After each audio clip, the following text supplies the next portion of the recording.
So the lecture today is on creating a back end. We're still working on the back end, of course, Node and Express, to support a front end that has a bunch of different ways to search. And of course, if you think of any website where you're searching for something, the easiest thing that I think of is like Spotify. There's all sorts of ways to search and sort, search by artist name, search by title, sort by album release date, oldest albums to newest albums, those kinds of things. You can search by lyrics on Spotify now. You can search by lyrics. Yeah, cool. And so that's like the first thing that comes to mind is like Spotify.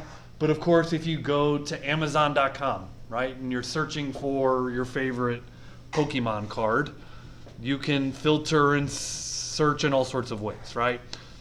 You can sort by price. You can sort by listing time. You can sort by all sorts of things. And so this kind of interface here where you can put in keywords, you can put in drop-down lists of, how long something's been around in your database, searching and filtering and searching. That's what we're going to set up on the back end. Of course, we'll create the front end later as we've been kicking that can down the road. That's not too far into our future.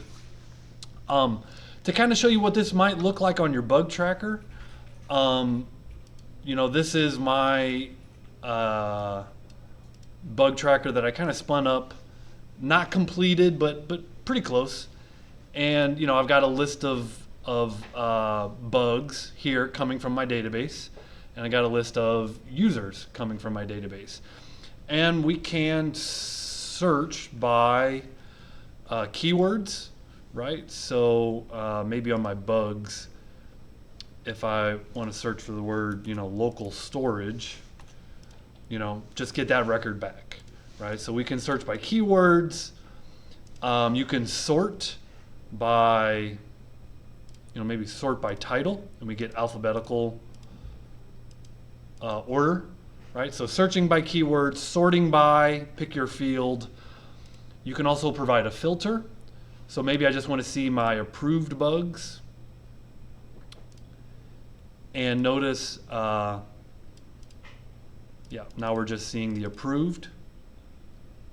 And we're also sorting by title, FRLMNOP. I guess I don't have that filtering by title, but so anyways, and then you can do these minimum and maximum age. And so let me kind of back this out. So we see some records here. Like a minimum age, if we say, okay, that's at least 1 day old, well, these were all created like 3 months ago. So if you say, okay, well, at least 10 days old, 100 days old, well, you start seeing, hey, we don't have anything that's at least 100 days old, right? So somewhere in here, oh, well, if you see 90 days old, well, we get some records back. And here, just searching by, filtering by those that are closed. And so this is our one closed bug, and then we can kind of edit it and whatever. But this is what we're creating, right? So we're going to create the back end to support that. And the route that you wind up creating this on is the list route, because by default, when you list something, you get all the records. Okay, but now we want to filter some of those records. We want to sort those records. And so that's what we're doing today. So let me start by, and if you guys want to kind of follow along with this, I always recommend that. On the home page, there's a lecture outline that I'm following along with. It's called the Search Interface Lecture Outline. Again, it's on the home page of our course. And if you kind of scroll down, you see it right here under Building RESTful APIs, number 4. And then I'll go ahead and open up my repo, which is the retro Amazon backend. And so I'll go ahead and make sure that this is up to date. Tortoise git pull. Okay, it says I'm up to date. I got some things here saying that it's maybe I haven't pushed some changes. And so it does look like I've added backend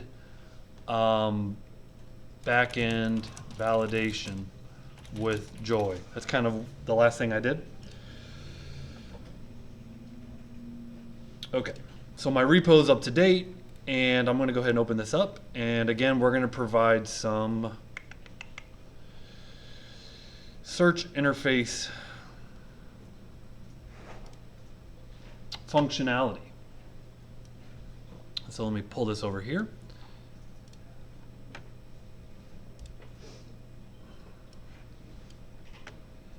And let me pull up another thing on my other screen. And for reference over here. Okay. Close that down, close that down. You guys can open up the retro Amazon backend. By the way, this is a public repo. So if you ever want to, if you've fallen behind on the retro Amazon and you want my code base, you could just do a pull on it and get everything. Okay, so if you've fallen behind on retro Amazon, that's okay. You can just, it's a public repo, do a pull.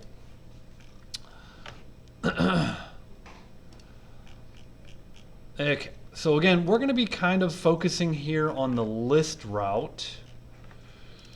And so let me kind of look at this.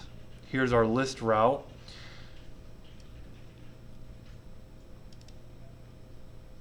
And right now, probably listing all books. I'm not really at the point where I was listing all my users. But if I list all my books, you can see here's my list route. I have a try, we call get books, and we send all the books back. And that's all that's doing. Now, to get started with this search interface, you kind of look at some of the database operators called query operators, right? So these are the operators that we learned a couple weeks ago when we were learning to query the database, and we were doing things like, does one value equal another value? Is it not equal to? Is it greater than? Is it greater than or equal to? Right? You guys remember these operators a little bit now that you're seeing them again? You remember using these? You remember using these in the command line, right? We were writing Compass shell, Mongo shell commands using these operators. Okay, there's a full list of operators here. And it's safe to say that you use some of these, but you probably didn't use all of them. Okay, and so we have seen this before, this screen. We've looked at this website before. And again, safe to say we didn't use all of them. I think,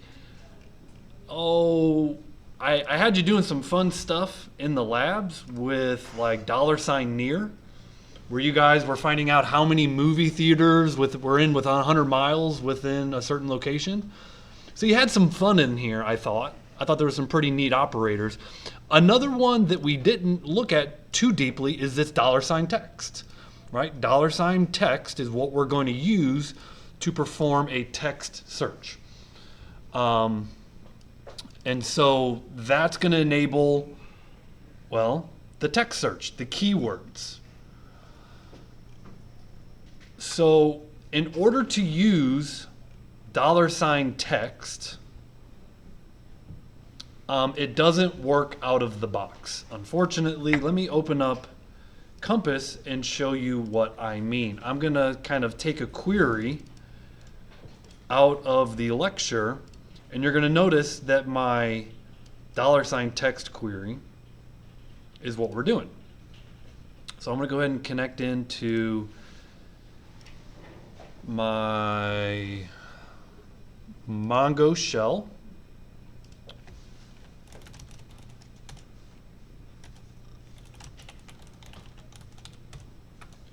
Take a look at sample mflix. And let me paste that command. Okay. So if we take a look at this command, can everyone kind of see this command? Maybe let me pull it back up here. You can maybe see it a little bit better. The operator that we're using is $text. Again, this is a new one for us. We haven't used it yet. And then within $text, you pass in, you do $text colon, and then you pass an object with different values. And so one thing you could do is say whether it's case sensitive. Okay, whether it's a case-sensitive search or not. But the first thing that you're going to do is inside of $text, you're going to provide, this is an object, $search. And that's going to be what you're searching for. So very simply, $text, $search, and then a string. Okay, and that's like basic where we're going.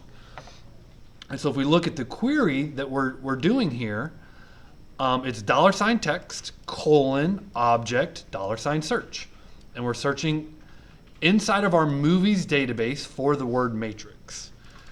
Okay, and again, this does not work out of the box because you need to create an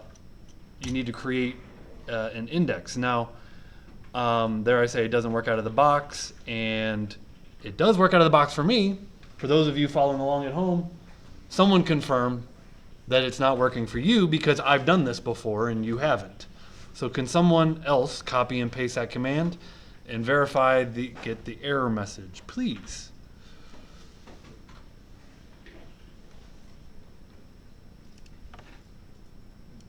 So let's look at, and I would expect it to error out. Let's look at why it's either working or why it's not working. So what I'm going to do here is I'm going to go into my sample mflix database, and I'm going to go into my movies collection, and I'm going to look at my indexes. And if it's working, you have a full text search on this index. So by default, there's an ID index that's created. This full text search historically was not created in this database, but they might, because this is their sample database, so they might have created this for us. That used to not be the case. Okay, just to demonstrate, let's do this. Let's go up into our retro Amazon, and I'm gonna go to book. I'm gonna go to indexes. Notice there's no full text search here. Okay, so this is a database that we created from scratch, and it's not there. Let me kind of go back here into sample mflix and click on my movies and then click on indexes. I'll go ahead and delete this because this used to not be there by default, but it is now. And if I delete full text and I click on drop, okay, now that's no longer there. And if I hit this query again, we get this error, and it says text index required for the text query. That's the error message I would expect. However, now Connor's shaking his head. I don't have that error message. Is it working for you? No. Okay. Clone bunch of logic could not be cloned. Okay, if it's a different error message, let's explore the solution and see if that solves it for you. Okay, but you did drop the index? You want me to drop the text index? The text type index? I got that here. You got this error? Yeah, you got this one. So let me look at Connor's and I'll... Okay, so now I do not have a text index. Now some other people are getting different error messages. I think Connor and Jacob was saying something about it can't clone. What I would do in the event that you're getting a different error message is I would drop any index that's not _ID _. Right? So if you're worried about it, you can drop the other indexes. Those are not critical for us at this point. Okay? However, regardless, okay, I no longer have a full text index. Okay, we need a text index to do a text query. So what does that look like? So here's the error. Well, you can create a text index a couple of ways. So the easy way is this second example right here. Let me explain this second example. Well, you already know create index. And what we're looking at here is a wildcard. Basically says all of the properties on this collection, on a document. This allows you to search all of the properties by $ text. Okay? So when you do an index using this wildcard, which is $***, it says, hey, when you do a text search, you're going to search through all of the properties of a document. And so this is the easy way of doing this. Literally copy and paste. Copy this line here. And if you're doing db.movies, of course, this is on mflix. And if I paste that, db movies create index, we're naming the index full text, and this is a text, like literally the string is text on all of the columns, is how you can think of that.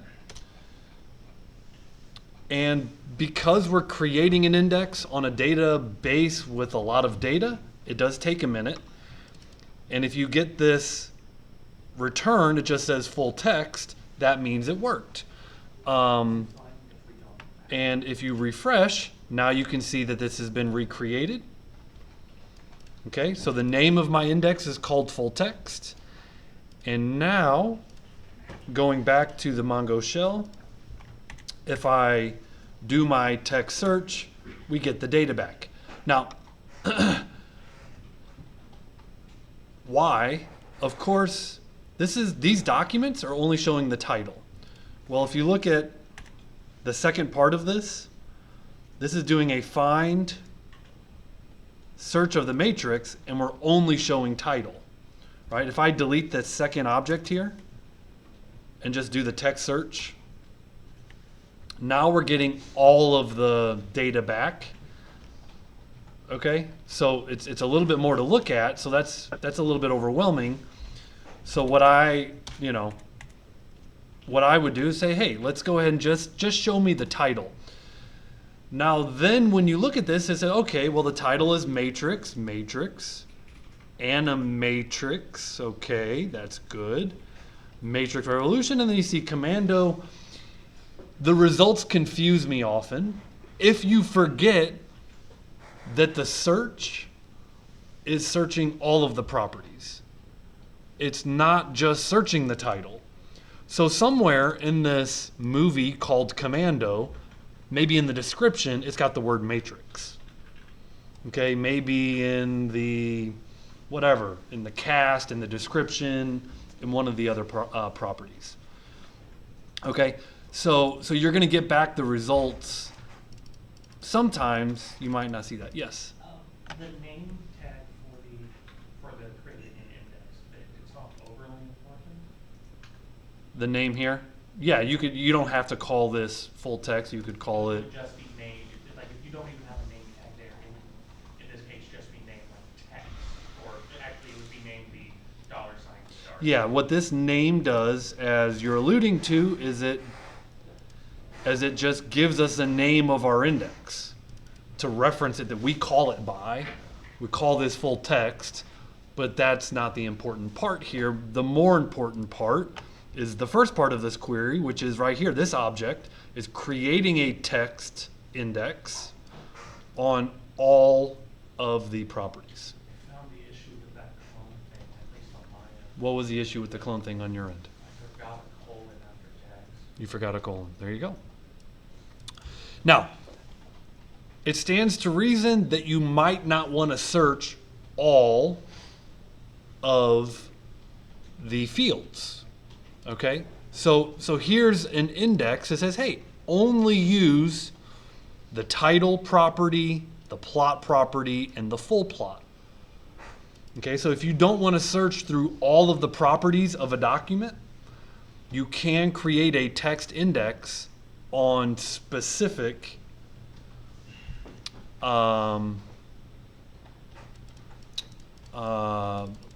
fields. And then again, there's a lot more options here. Like we could say, hey, make sure that it's English. You know, the collation is basically English. And this strength is a weighted kind of match. How close is it? And so you'll notice that kind of by default, it wasn't that strong of a match. In other words, why wasn't it a strong match? Well, when I kind of go back to my query, you know, it was case insensitive, you know, matrix, and I got a capital matrix returned. So that strength can modify the relative, like how strong of a match is it. Okay, and so you can really dig a lot deeper into what kind of index you want to create, but in a lot of cases, this is what we're going to use. Yes. Can you have more than one index? Like, Yeah. can you do the top one and then You can. search by all? Sure can. Okay. Yep. How can you use, like, let's say you do like this wildcard index, so you have everything, but then you also include an index that only looks in the title. How would you- And they're both going to be text. I would say those would kind of conflict, right? You have one index that does it all, and one that it wouldn't make sense to have both. So what are these other, I don't want to call them fields, but after you call it text, but where it says text there, what other options are there? Oh, well, a normal index is you just have a numeric 1 or -1, which you've done that before. And so this is a text index versus the other option is just a normal index. A normal index allows you to query the data and get faster results using, you know, whatever that B tree structure is what they're called.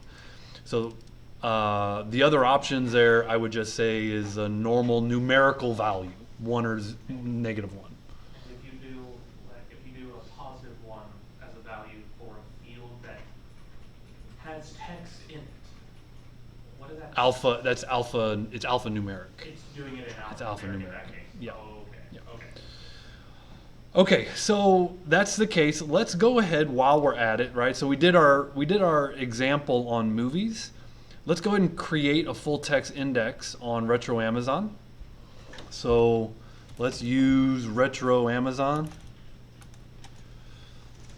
Okay, and let's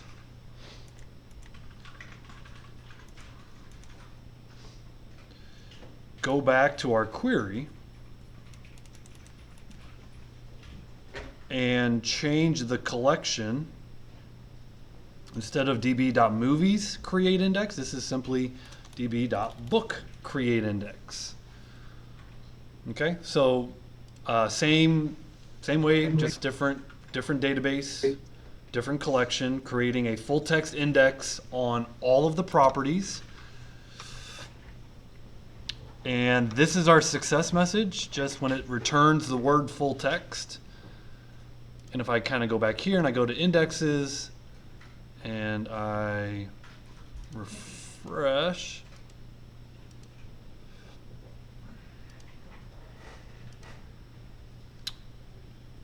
let's see, Retro Amazon, book,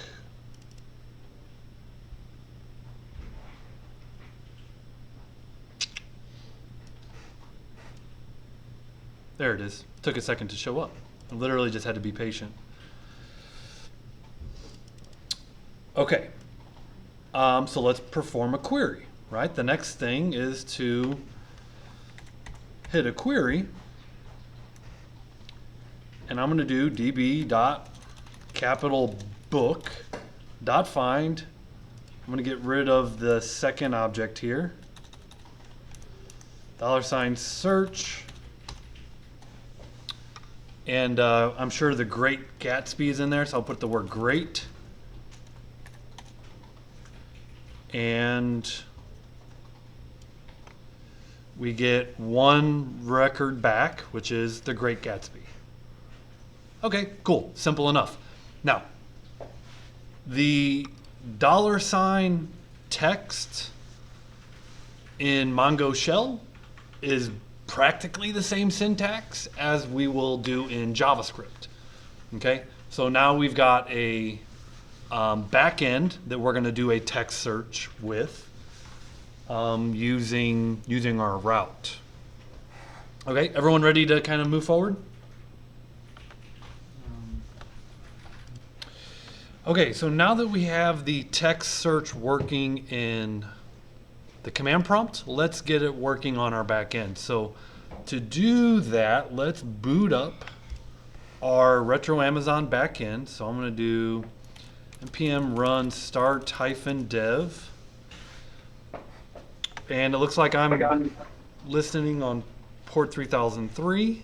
So let's go ahead and boot up Postman.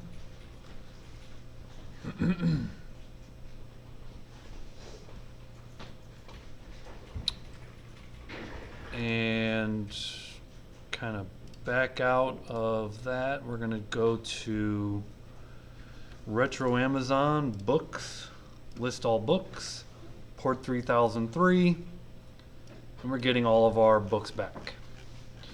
Okay, great. I want to take just 1 minute and talk about the two ways, this is a little bit of review, that we're sending data from the client to the back end. The client being Postman.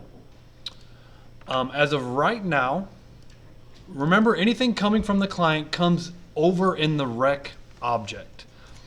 And so right now we have rec.body, okay? And we have rec.params.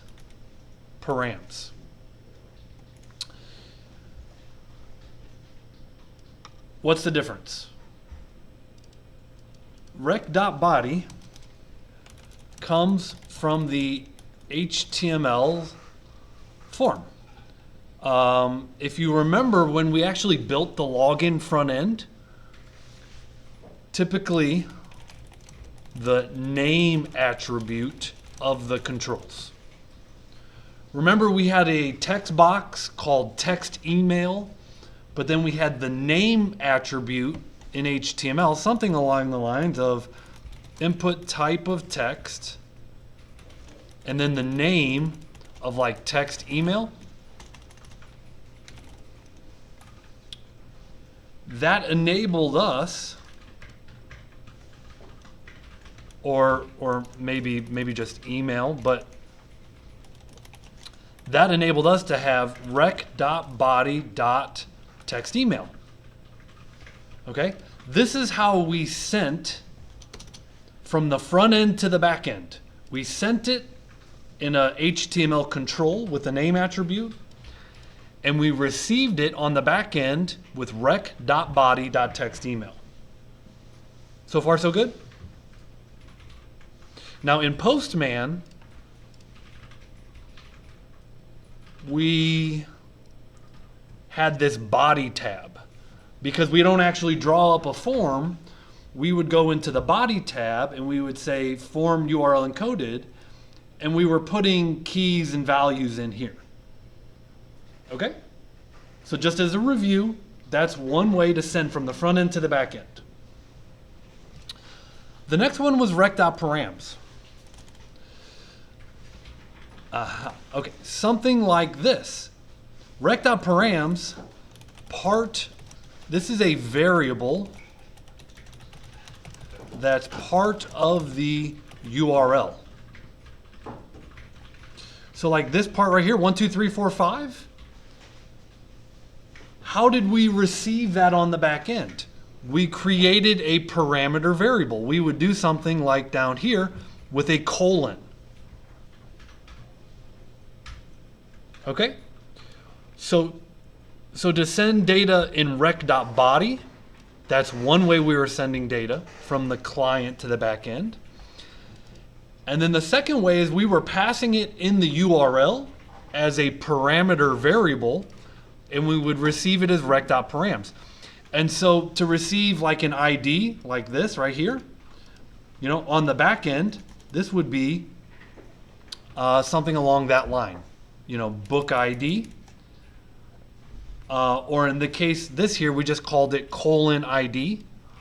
So a colon ID would be colon ID. Is that kind of refreshing?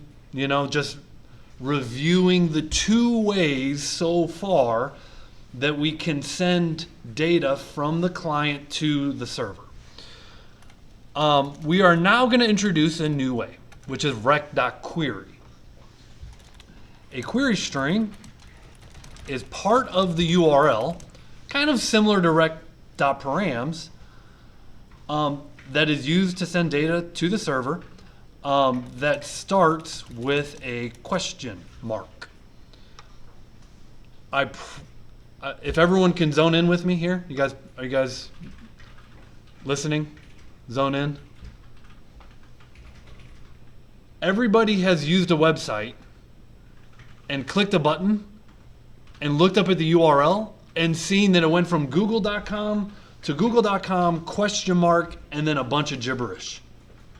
Can everyone nod their head that they've wondered about that gibberish that comes after the question mark before? Can everyone nod their head? I'm looking at everyone. All right. I'm mostly getting cool. You've seen that, you've wondered about that, and now we're answering what that is. Okay, that is simply, it's called a query string.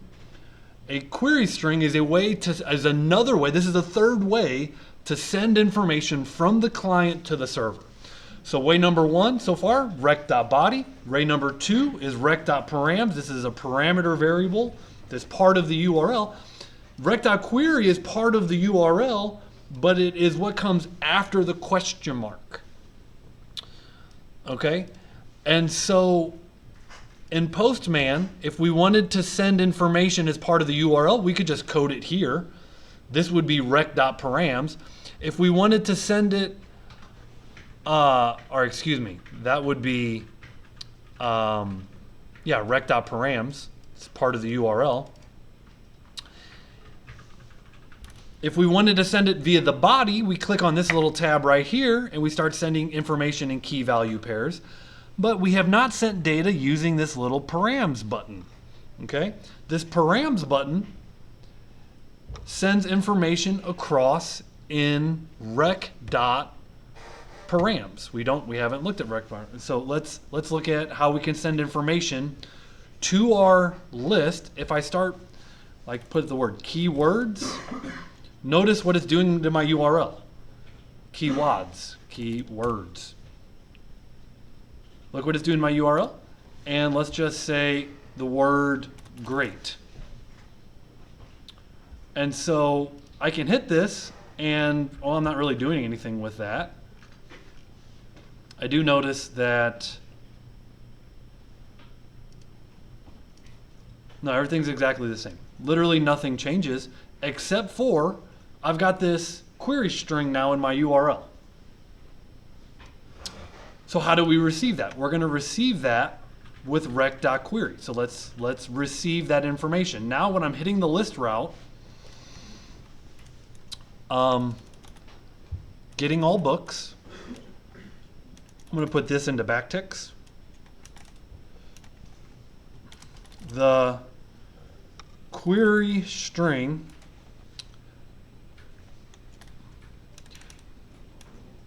now, this is simply taking an object and stringifying it. So it's taking an object and transforming it into a string. Remember rec.body and rec.params, those are objects. Okay, so if you put that in a debug, it's just going to say the word object. It's not going to show you the information. So if you stringify it, it's going to take that object and transform it into a string so you can see everything. Okay, so now if I hit my list route, okay, we're still getting the same data back. But now take a look at getting all books. The query string is keywords : great. So we have a keywords property as we determined that that's our property here with a value of great, right? Key value pairs. And so you can kind of see if I add another one, maybe, I don't know, I don't know, maybe we're going to do like a sort, and we're going to sort by oldest, you know, whatever. And this doesn't really matter, but the point is now query strings added here. If I go back to my debug, we can see that our object now has 2 keys, and each key has its own value. All right, well, this is easy enough. Now we just need to do a text search in Node or in Express. And the first thing we'll do is we'll use this query object, rec.query, and we'll do a little destructuring. We'll say let, we're going to destructure the keywords equals rec.query. Okay, and now I'm going to kind of comment this out here.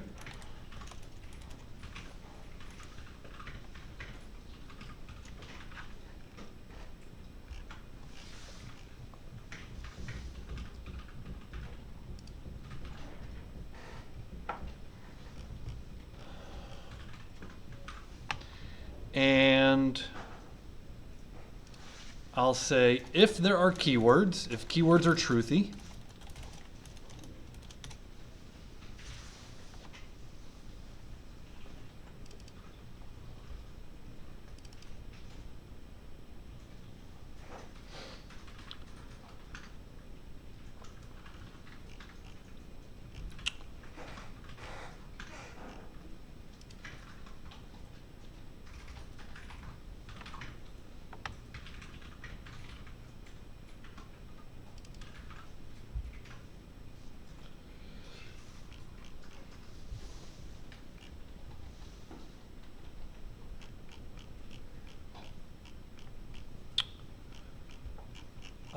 we need to build, so this is going to be one of those aggregation pipelines where we kind of transform the data in multiple ways. So I need to create what's called the match stage. So I'm going to make a variable called match. Const match is an empty object.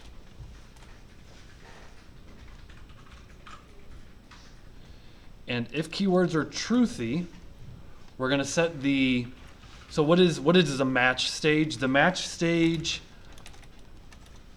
of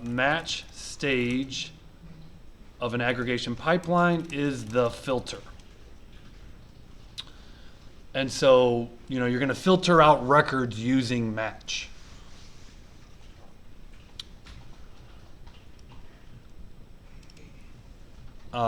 Similar to the where clause in SQL. Okay, so in SQL you say select these columns where, and the where is where you say the age is less than this.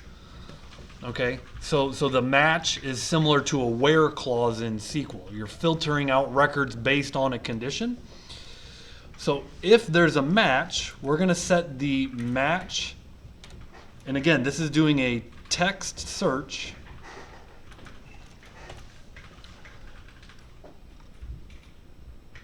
Now we just did this, $text, $search by the keywords of, again, we did like the search of the matrix.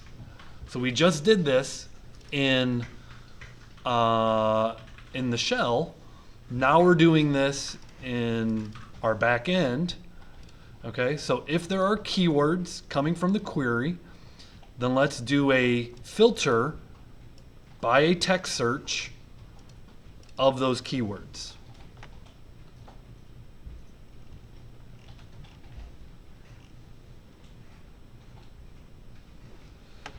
All right, and go ahead and build a pipeline object Actually, it's an array. We're going to set the match $, to our match object. So it's an array of objects. And this is all we're going to do for now. So our pipeline has one stage. It's just a match stage. And that match is filtering out by text. Put a semicolon at the end of our pipeline. Our pipeline has one stage. It's not a complex pipeline yet. Let's go ahead and connect to our database.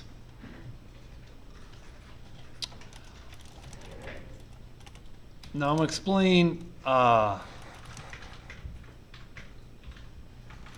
going to explain this line. Our books collection is, mine is capital book and it's singular.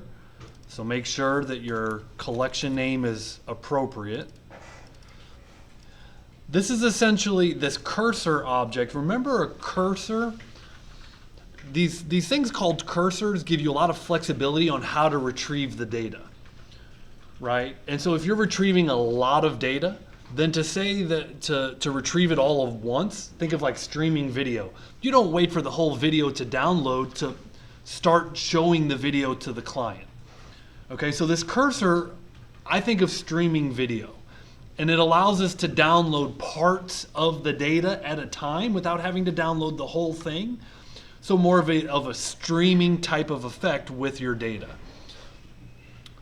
Now, this is essentially, building the query. It's not executing the query. When you execute the cursor, that's more of like, am I streaming this data or am I downloading it all at once? Okay, so this cursor kind of gives you the flexibility on how you receive the data. This is just saying, hey, this is the data that I'm ultimately going to query. This is how I'm going to query the data. But again, the cursor gives you flexibility on how to receive that data. When you call a toArray method, like we're going to do, let's see, const books. Okay, this is not the most efficient way to download the data. This is literally like, hey, download everything, and then you can display the data. Okay, there are different methods that allow, again, more of that streaming kind of download one record at a time and start displaying one record at a time. Okay, when you call toArray, you're not getting the most efficient way of downloading the data. But we're just saying, hey, get all the data and put it in an array from our aggregation pipeline, and then let's just res.status 200 send back JSON books. Okay, so all this is doing is taking that Compass query and converting it into this aggregation pipeline, doing this text search. We're not doing anything else. Let's take off the sort because we're not there yet. Let's take off the keywords. Now, just at a glance, we get 5.16 kilobytes of data back, and we get. Does it tell me how many records we get?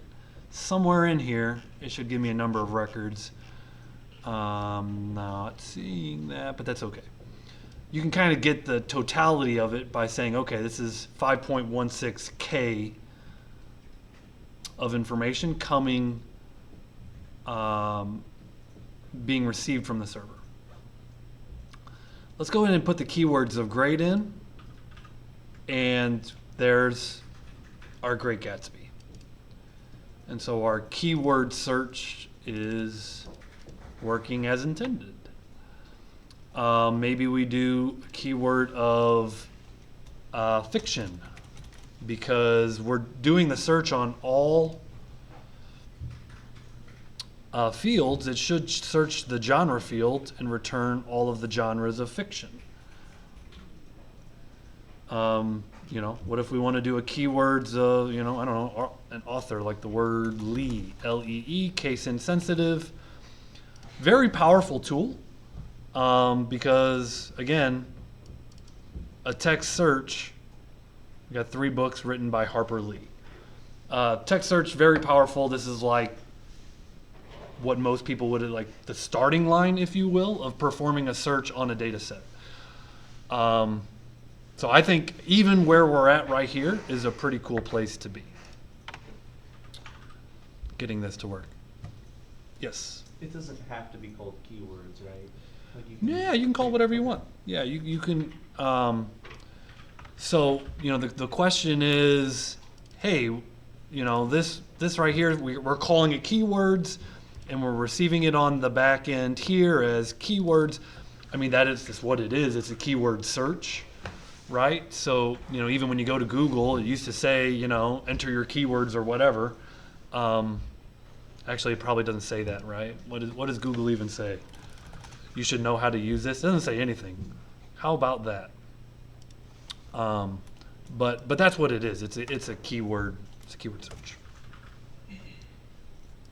So I like the identifier. Okay. So doing a text search, success, good to go. Let's look how else we might want to filter data. And so we do have numeric data, right? So filtering by price would be the next kind of logical thing to do, in my mind. And so we could set up a price filter, greater than, less than, greater than or equal to, all these kinds of things. So we would do that by accepting maybe a minimum price. How about a maximum price? From the query string.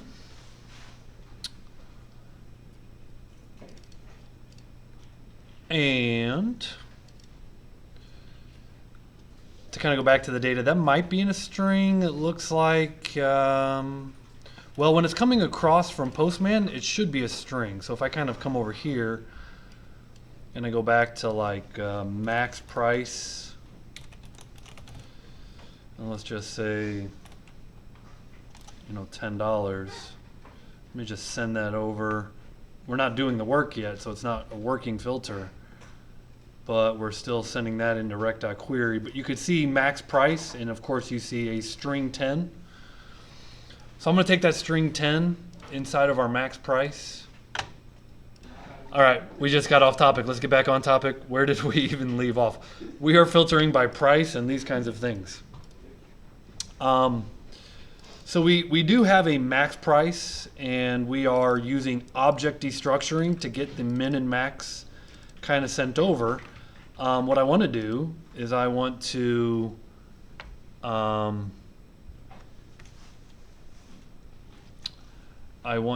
probably parse them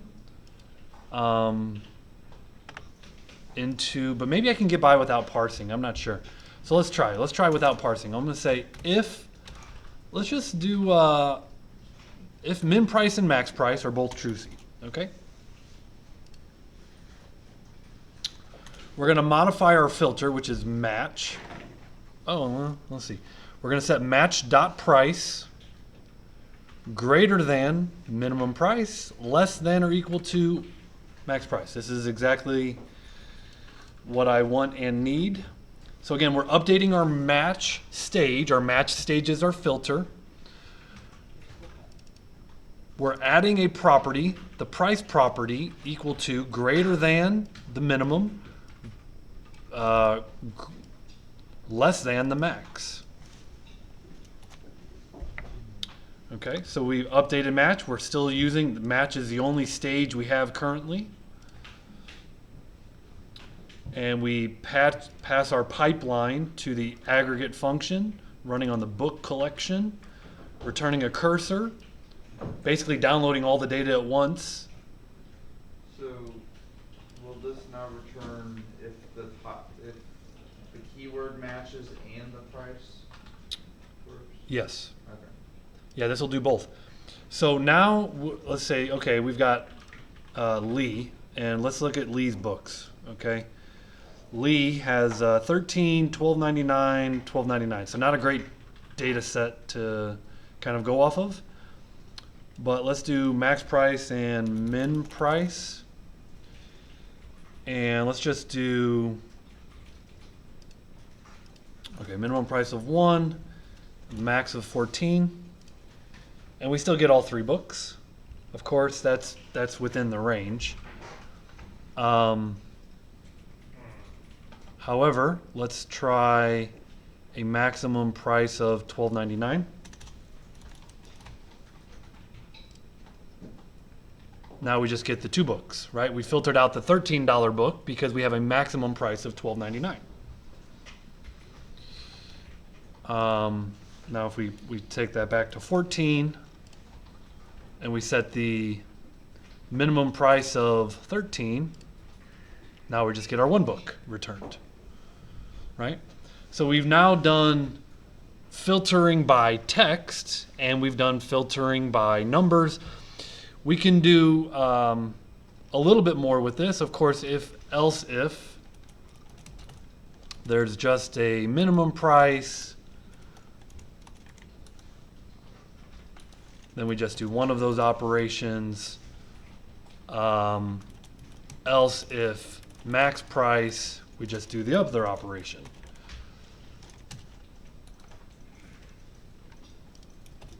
Okay, so if there's a minimum price, give me everything greater than that minimum price. Else if there's a max price, give me everything less than that max price.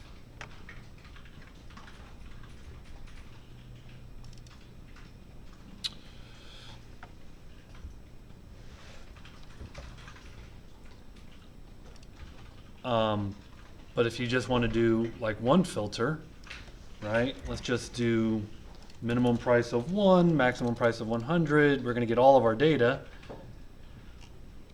And now let's set a maximum price of $10. We got 5.16. And obviously we're filtering out records because we just went down in size, right? So to Jacob's question, yes, it's kind of doing whatever data you send over, it is filtering by now these different fields. Okay, and if none of the conditions match, well, then you get an empty data set.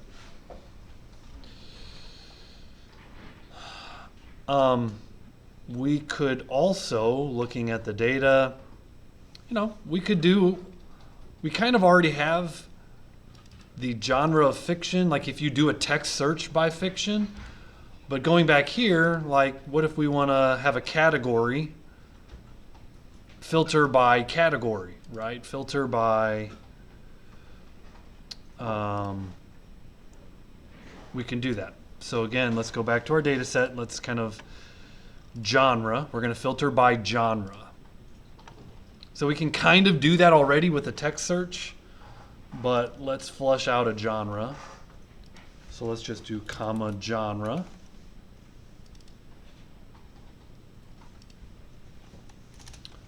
If genre match dot genre equals genre.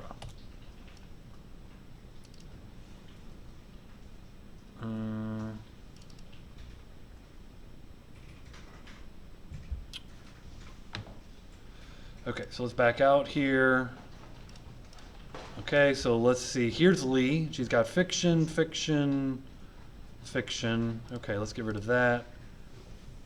And let's just see genre of dystopian. So let's add a genre dystopian. And now we're just getting the genre of dystopian.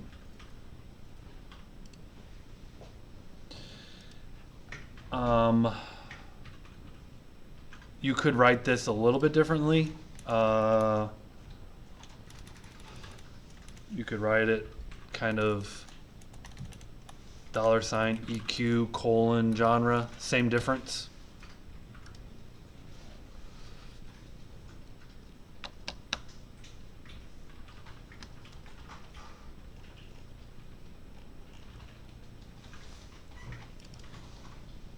Okay, that's again the match, and the match is the filter. The match is the filter. The reason why we did this in an aggregate pipeline, if you remember, aggregate pipeline supports like sorting of the data. And that could be a stage. Like an entire stage is the sorting of the data, right? And if memory serves me correctly, you cannot sort the data without an aggregate pipeline in Mongo. Okay? And so you could probably get by doing a filter without doing the match. I think the question was asked, can you do this without an aggregate pipeline? And if all you were doing is filtering records, probably. But when you do something like a sort, then we need stages and we need an aggregation pipeline. So let's go ahead and create a sort, just like we have a match variable. Let's make a variable for the sort. We're gonna call it sort by. And let's set a default sort. So what do we want to sort the data by default? Let's sort by author. By default, we don't have a sort, so let's go ahead and say author:1. Okay, and so now by default, we're going to be sorting by the author's name.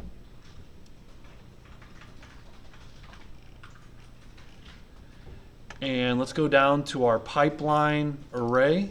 Let's add another stage, which is the sort stage, $sort, sort by.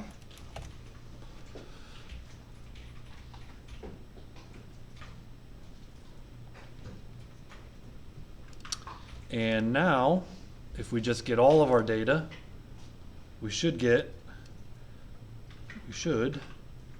author starting with an A. Did you go back to the code? There we go. Here's our author ID. We got a lot of how do you say that? Aldi's? How do you say it? Alduus, thank you. Can I go back to the code? Yes, I can. So all I did was I kind of went up here underneath the match. I created another object, sort by, provided a default sort. Default sort stage will sort by author ascending.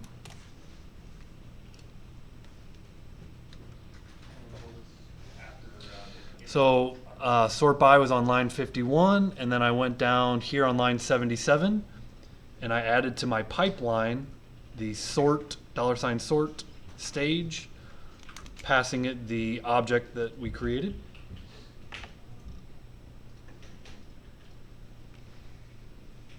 Yes, sir. So how would it work with numbers? Like if you did price by default, will it do like things that are $9 and then Yeah, it's in ascending order. Yep, it would go in ascending order. And unless you did -1, then it's descending order, right? So let's do that. Let's do price next, right? So the default sort is by author. Let's say, well, what if you want to sort by price? And so the way that we can do this kind of concisely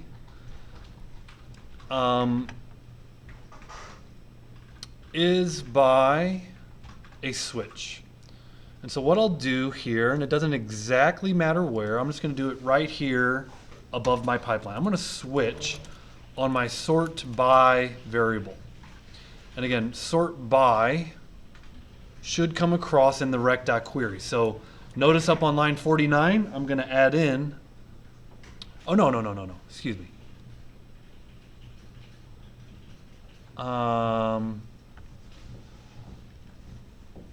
Wait a second.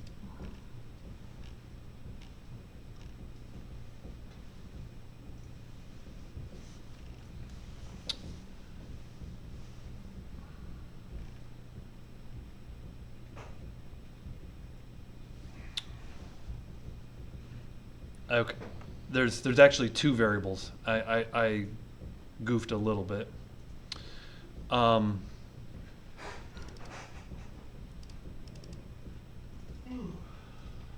Go ahead and refactor this sort by. Just call this sort.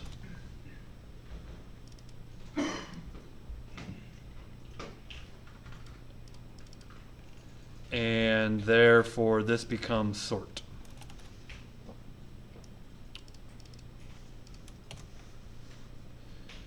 And I haven't finished this out. Okay. So sort by is different than sort. Sort's kind of our default sort, and sort can be changed if we send in from the client a sort by.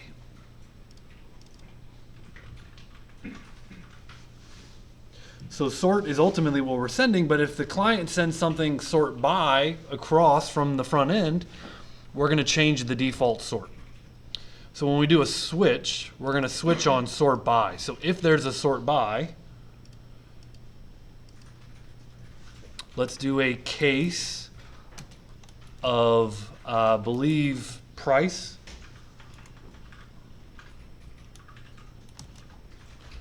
We're going to set the sort.price to 1 and break. So by default, we're sorting by author, but if the client sends this little sort by variable across, we're going to change our sort on line 76. Notice I'm changing the sort object to sort by price. And let's just go up into here. Let me add the sort by variable here. Add the word price. Send that on over. Now we get $9, $9.99. All of those before the $13.49. That seems like that doesn't work very well. And let's that's not working very well. Sorry? Is there an index on price? We have not made a price index. There's no index on price. Sort by price. Okay, so here's sort by is price. Now, case price. So what I'll do is I will debug book. The sort is, and send that back in my debug. Okay, so this should say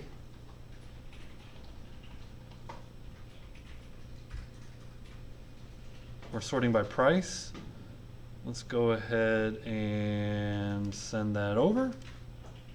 Sort by.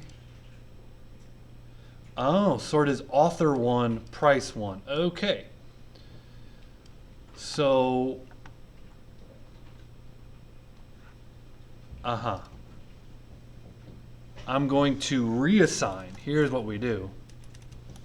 I forgot some curlies, which now, instead of appending the property of price, that's what we were just doing. We were appending the price property. Now we're saying, hey, no, just set the sort.price and override what was in there. The author was 1 and then the price by 1. Now check this out. If I do this again, and if you're tracking, if I hit that,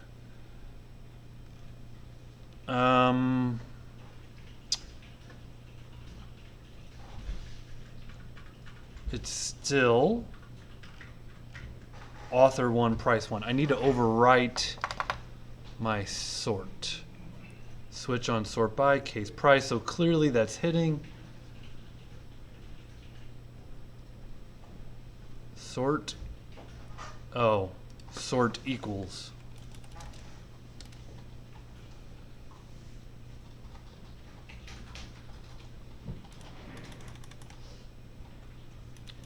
Price. Here we go.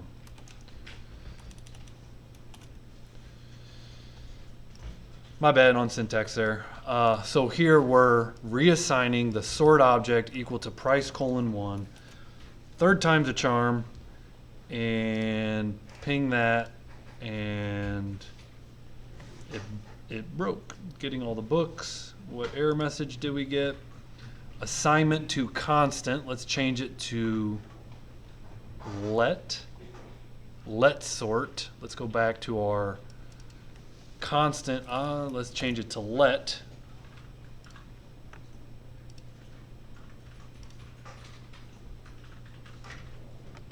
Now sort is price colon 1. And now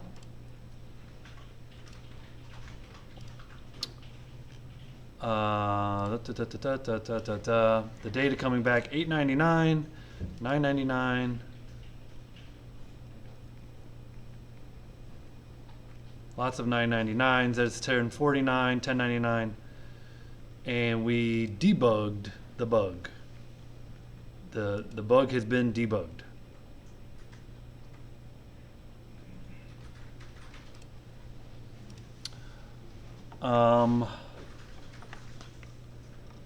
What else might we sort by? Let's go to our data. How about year? Publication year. So publication year.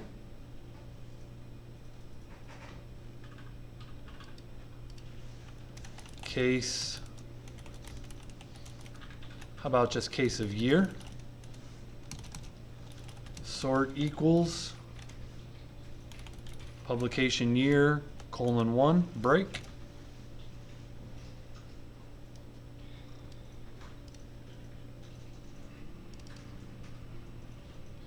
So now I go back over here,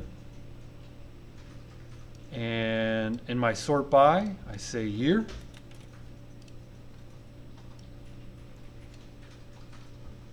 We are sorting by publication year, 1925, 32, 32.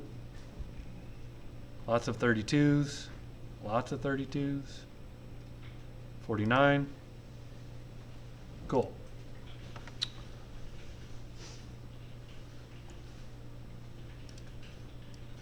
And you can have secondary sorts, right? You could say, in this case, sort by price first and then publication year, as I was doing earlier unintentionally, right? I was sorting by name first and then by price. And I was doing that kind of unintentionally, but you can definitely do that intentionally. Okay, last thing, and we'll do this kind of quickly, and then you'll have 2 more hours for lab. Paging, you guys familiar with paging, right? You go to, paging is less common nowadays because you get infinite scroll, right? On Facebook feed or whatever, you just keep scrolling. On Instagram, you just keep scrolling. But paging used to be like, hey, you got 100 records, you don't want to show all 100 records on the page all at once. You would just show the first 20 records, and then you would hit the next page and show the next 20 records, and then show the next 20 records. So paging creates kind of a division of your records into different sets. So this is done with what's called the skip and the limit. And so skip and limit stages together help create pagination, right? Paging. Skip will skip the first number of documents. So if you say, hey, skip the first 10 records, you start with the 11th record. And limit will say, just give me 5 records. So skip the first 10 and then limit them to 5. So show me the next 5. And so there's a little bit of math here, and this math will help you create the paging, which will do skipping and limiting. So let's create our variable, which we're going to receive from the rec.query. We're going to say page size, which again, 5 records is your page size.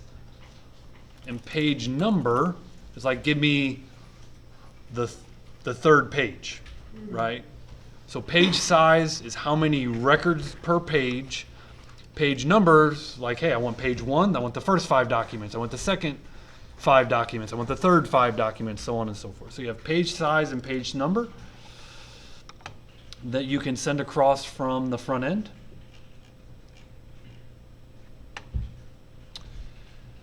And let's kind of go down here. Again, just above our pipeline. Page number, parse in page number. Okay, so it's going to be a string. Let's parse it to an int. Or if it's not sent, we're just going to say, give me page number 1. So if it is sent over, assign the page number to an int. Otherwise, just give me page number 1.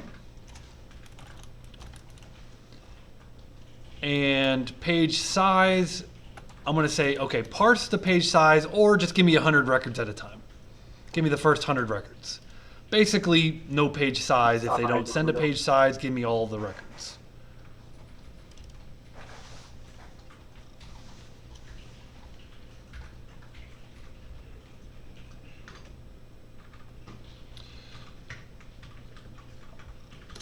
Now I'm going to make a variable called skip. And this is how many records I'm going to skip over.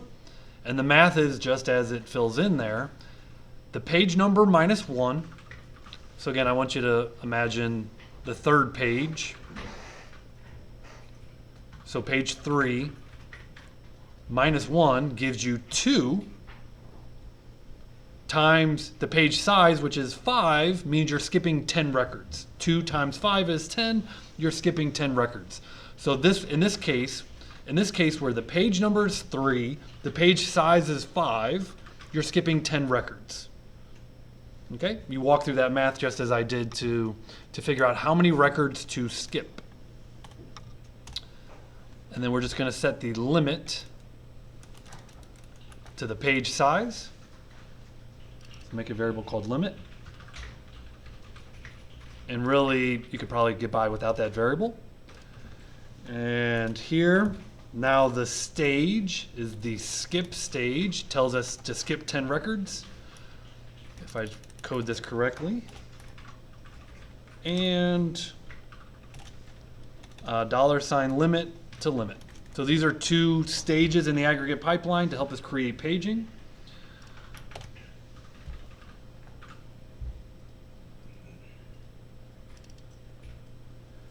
Okay, now to test this. All right, so let's kind of get rid of all of our other filters. Okay, you kind of see by default we're getting a Brave New World. Okay. So the data that we're sending over is page size and page number. Page size, we said the page size is 5. Page number, we said is going to be 3. So there's going to be 5 records per page. This is going to be the third page. So we get 5 records, 1, 2, 3, 4, 5. And this is the third page. If I go to the second page of 5 results, we get a different set. The first one being Brave New World.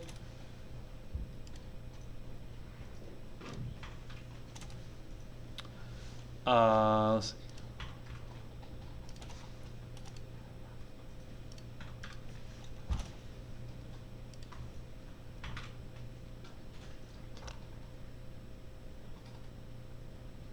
Page size and page number. Let me see.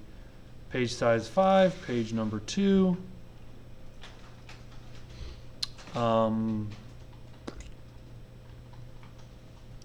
Let me check something out here.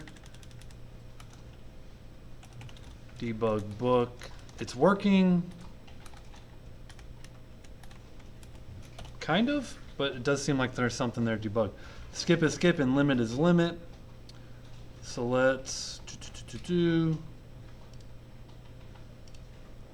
skip is 15.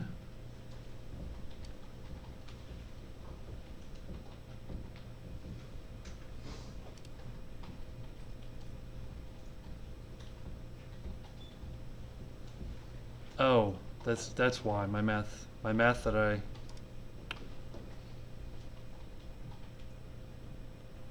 Yeah, that's right. So we're skipping 15 records, right? Page number 3 minus 1 is, let's go here.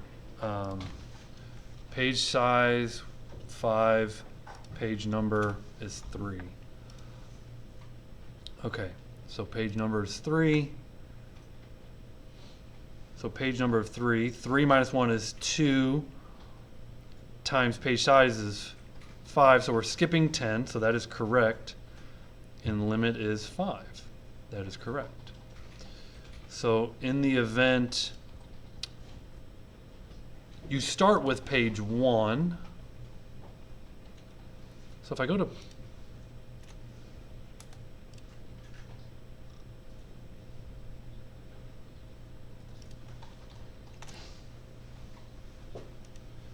where this is breaking down, and I think it's just a breakdown in my logic. I think it's functioning as it should.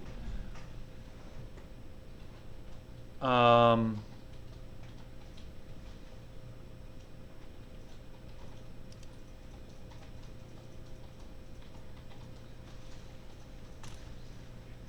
start the count at 1. So let's just do this example. Page number is 1. You skip 0 and you limit 5, so you're going to see the first 5 records. So that's working. Where it seems off a little bit is here, because you're getting the same 5 records.